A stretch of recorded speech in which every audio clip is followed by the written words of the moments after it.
It's been 10 years already. Are people still talking about Frozen? Yeah, they probably still are. So, just so you know, this is a rant on why Frozen, or should I say Disney's Frozen, is great. Now, for once, I'm going to start ranting on stuff that's good, on why this movie is great, and why parents feel the need to show their kids this movie is so important. Now, granted, I remember watching the first Frozen in theaters, and I remember busting my damn ass cleaning Frozen 2. Now, of course, we'll be talking about Frozen 1. And yes, to get this out of the way, Let It Go is the best song ever. One of the best Disney songs ever sung, along with Circle of Life, Can't Wait to Be King, Be Prepared, Hakuna Matata. Okay, most majority of Lion King songs. And of course, I guess out of all Disney songs, this would be the more modern Disney song that has ever been made. But now, let's get down to the basics. We all know Frozen's about these two sisters who are princesses, who had to spend the rest of their lives living, separate lives, basically. Living in the same castle, but living separate lives. To me, I think that sounds a little bit impossible to do today. Well, sisters to actually do literally today. Spend the rest of their lives not really having a relationship, kind of shutting them out. But here's one thing I always wanted to say. We all know that the beginning where Anna gets, hit, in the head by Elsa with her powers. And pretty much, I have this to say. Why not just tell her she has frozen powers? Like, why can't you just tell her, after you've saved her right there from freezing, why can you just tell her that her sister has the powers of ice, to be able to create ice, be able to create all types of things that's ice and cold and snow. Like, you see in the scene where Elsa's powers gets revealed in front of everybody. That's not a look saying, "Oh my God, my sister's a freak." That's a look saying, "Oh my God, why didn't you tell me?" Like, that's literally what that look means. Like, exactly. But even though, this is, I think, what everybody, and I think even how it should have ended, has also mentioned. Like, you could have just told Anna anyways if you were to get her saved by the gnomes, the rock gnomes, that you could have just told her right there. Like, I'm serious, you could have just told her right there. She would have understood. That's her sister. She would understand either way. But yeah, there was this one Disney conspiracy saying that both Anna and Elsa's parents are actually related to Tarzan. Well, I guess that was a thing that was more of a theory or conspiracy. But anyways, now let's talk about the characters. Elsa, I guess we can finally have the first lesbian queen or princess, or for once, Disney finally showed a princess becoming a queen. They finally showed a princess becoming a queen, because that's what happens when you're a princess, you become queen. None of the Disney films has ever done that. That's why it's good that they did that for once. And also, another thing I should mention, Anna still being the second coming princess, but still being the princess, basically. What else? I could basically say Anna is basically... Oh yeah, I might as well explain this. Disney finally realized their stories, the things that they did for them... no, it won't work today. The whole story where it comes to two people meeting each other, they now think that they've known each other because they've known everything they know about each other for that one particular day. That's not how it works, people. That's really not how it works. Of course, they do the usual thing where the prince says, "Hey, will you marry me?"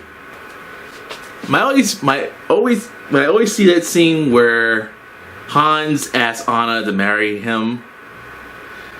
I swear to God, it would have been funny if she said, "Hey, can I say something crazy? Will you marry me?" Say something crazy? No!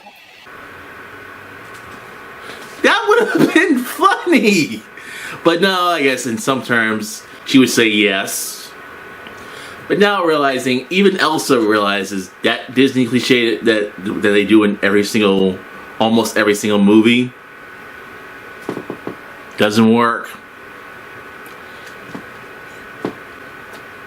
Even when Elsa says you can't marry someone you just met.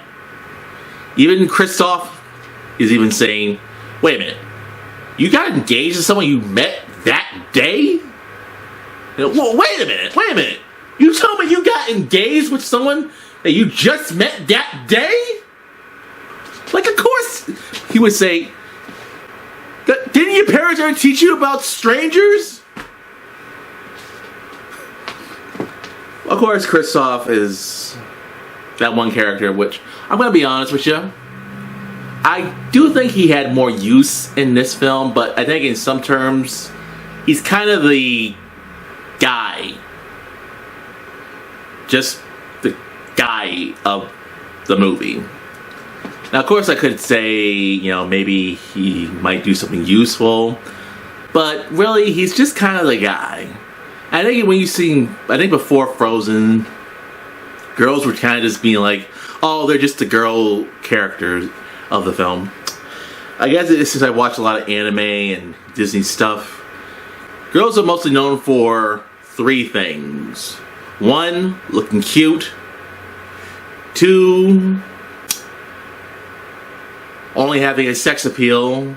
And 3, mostly wearing a dress or skirt or some type of thing. But now, since the guy is now just the guy, just the person who's just meant to be just the guy of the film, I will get to the end, but let's talk about the one character. Oh wait, one more thing before I go into the snowman in the room. I do like the fact how they make it sound like that they don't have to make the reindeer speak like regular people speak, and how Kristoff has to, actually speak for him in order to make it sound like he can understand what he's saying, even though he's not really saying it. Like, who can actually read a reindeer's mind in the first place? But here they make it work, to be honest. One more thing I should probably mention, and that is Olaf. Alright, I'm gonna come out and say it. I was very hesitant of this character. Very hesitant. When I mean hesitant, I'm like, please don't be annoying. Please don't be annoying. Please don't be annoying. I can't tell you how most people were probably like, "Oh God, I'm about to throw my candy if this character's annoying." But thankfully, he wasn't annoying. Olaf is the greatest comedy relief character of all time. I'll put him up there with Robin Williams' Genie, Timon and Pumbaa, and that's maybe on Stitch from Lilo and Stitch. But oh boy, I was super relieved because Olaf's story actually is kind of funny and also both common sense and nature at the same time. He's a snowman who dreams of summer, which, when I mean common sense and nature, you know what I mean by that. I mean, snow melts in the summer! That's what I'm talking about. Common sense and nature. And the rock gnomes, I mean, they do what they do. I do get annoyed when I hear that one rock gnome say to Kristoff, "Take off your clothes!" Like, no. No. Don't go there. But now let's get to the most important thing on why Frozen is important. The greatest lesson that they're trying to teach us, what kids need to watch and what kids need to be aware of while being anywhere, real life, the internet. What am I talking about? Well, I'm talking about the one important thing. The villain twist. How it's now proven that Hans is actually the bad guy. Yes, I know some people are sick of the Disney villain twists. I am too, but there's some villain twists that do make sense. Like in Zootopia, how the villain twist is, well, if you've seen Zootopia, I'll save that for another time. Or like how in Toy Story 2, how the prospector was always known for staying in his box half of the time, but secretly discovering that, oh, the prospector is actually the bad guy. So yeah, that's the reason why they call him Stinky Pete. But now for this, it makes sense for a perfectly good reason. Why does it make sense? Because she does not know Hans. She doesn't know a damn thing about this guy. All she knows is little tidbits about him and how Kristoff says, what do you sit down and have a meal with him and you hate the way how he eats? Or what if he picks his nose and eats his boogers? Excuse me, sir, he's a prince. And Kristoff's like, all men do it. And yes, this does teach his kids not to trust strangers. And it also teaches some Disney fans that I think some of the stuff that they did in Disney will definitely not work in real life. One, kissing a girl without her consent, even though that might break the curse. That's good, but I mean, you're still kissing a girl without her consent. Really. And the whole true love thing, two people meeting each other that one day and yet one person says, hey, let's get married. Of course they'll say no, because they don't know each other for that long. Teaches kids to not trust strangers. You don't know what this person has. You don't know what this person can do to you. You don't know what this person might be up to. You might be up to saying, oh, I can't believe this stupid kid actually trusts me. Like, come on now. You can't trust someone you just met that day. Now, of course, what else were I supposed to mention? Actually, no. I think that's it. This is why Frozen is a good movie. It teaches kids more important things. That the whole Disney trope thing is not always, relevant today. And of course, in the end, it's not a girl being saved by a guy or a guy being saved by a girl. It's a girl who's being saved by a girl. To me, I think, okay, that's more original. A girl being saved by a girl, It's more original.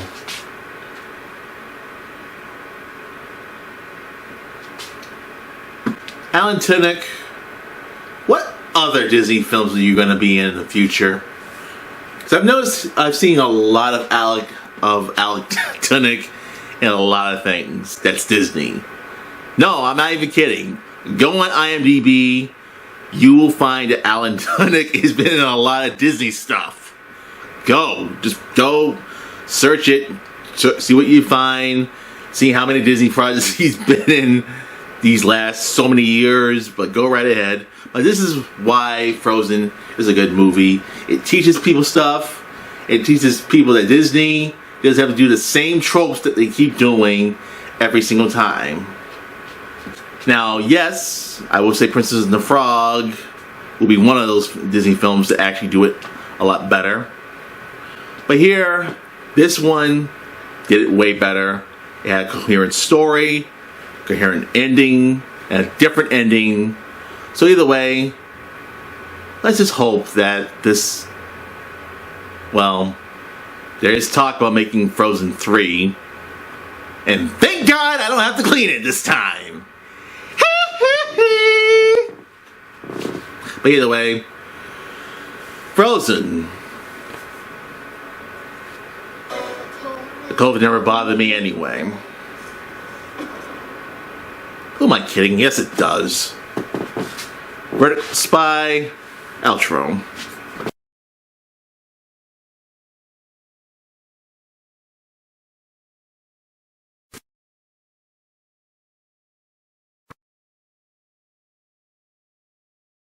Yo, Steve Bloom here, voice of Spike Spiegel. Remember to subscribe and get vertical.